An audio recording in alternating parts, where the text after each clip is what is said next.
What's up, gamers? Nightwing here, bringing you my next review, which is Mega Man 2 for the Nintendo Entertainment System, a game by Capcom that came out in July of 1989.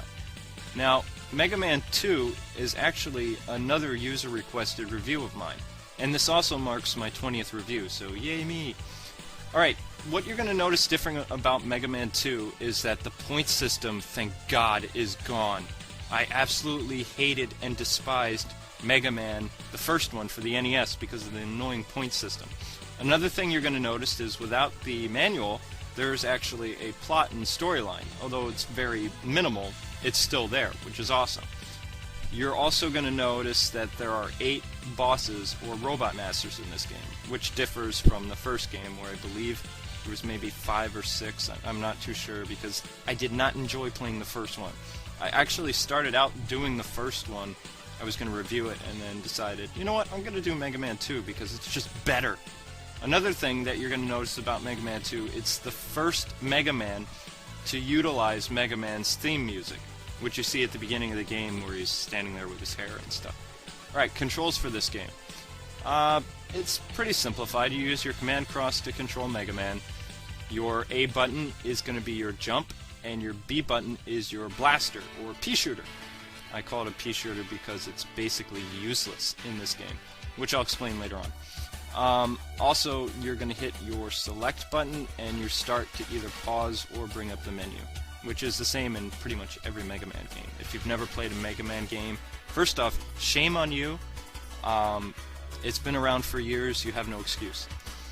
What I'm doing here is I'm mainly showcasing the Bubble Man level, which is one of my favorite stages.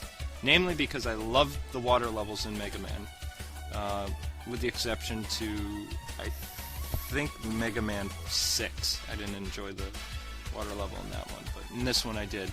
What you want to be wary, though, of is you have spikes above you, so you don't want to jump too high, although the development team did get it right for, you know, your density and stuff like that. When you're underwater, you do move appropriately, which is, it's a fun thing to do. Now, what I'm going to do here is I'm going to showcase the little boss thing where you fight Bubble Man, and if you're noticing, I'm using, what's his name, the Blast guy. You know, it's going to come to me later, and I'm going to hate myself. Anyway, Mega Man collects items, and he destroys bosses based on their weakness, which, you know, he's done in pretty much every other Mega Man game.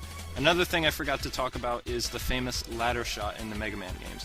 What it is you stand on the stoop of the ladder, and you just shoot your enemies and you don't get hit. It's really cool. Bad aspect of this game.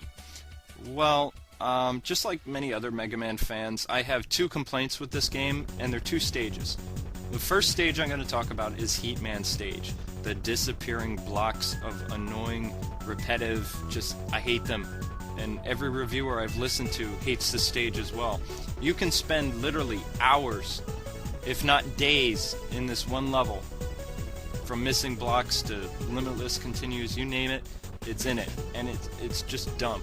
Another stage that you'll hear a lot of reviewers and gamers complain about is Quick Man stage and the lasers of doom, destruction, annihilation. They just really get your blood pumping and really get you so very aggravated that it's just, I don't even understand how many times I died just to get through this level. And it's not that I suck. I'm actually a pretty good Mega Man player. I beat Mega Man 2 just using the Blue Bomber, with the exceptions to the bosses that actually needed, you know, the whatever weapons you need. But you mainly just need the metal blades anyway. But the Capcom developers for this level, I still have no idea what they were thinking. When you play this on the Anniversary Collection, some of the laser beams don't actually come back. The developers, thank God, gave you a break, but in the original, no such luck. And they're just going to really, if you don't do it absolutely perfect, if you mess up for just a split second, it's going to cost you big time. Alright, the good aspect of the game. That would have to be the password system that Capcom added to Mega Man 2, which is the first Mega Man game to utilize the passwords. The first game didn't have anything like that.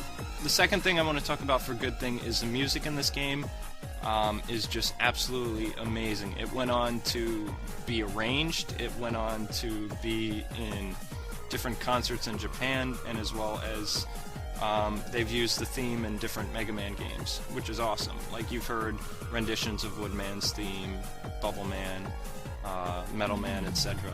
Even the famous Dr. Wily thing. Speaking of Metal Man is probably the coolest character because his weapon is like so much better than your crappy Mega Buster in this game. The blades can literally destroy just about every obstacle or enemy in your path. And my wife actually had the gall to say it's cheating. Now, I don't see it as cheating because it's one of the weapons you get in the game. It's one of, when you defeat Metal Man, you get his blades. I mean, how is that cheating? Just the fact that you can destroy literally just about every boss in this game, with the exception to maybe 3 or 4, I don't think that's cheating. I think that's wicked awesome. Wouldn't you agree with me? Of course you'd agree with me. It's Metal Mega Man. What's not to love about it? Oh, good times. When I was actually playing through this game, I forgot that you could even be Metal Mega Man. It's kind of funny, isn't it? Another thing that I forgot about is Item 2, which is another godsend. You can use it in the Heatman level and get past all the annoying blocks that leave you there for hours on end, which was awesome. This game gets an 8 out of 10. Look forward to my next review, which will be something. I don't know. Anyway, later guys. God bless. Ciao.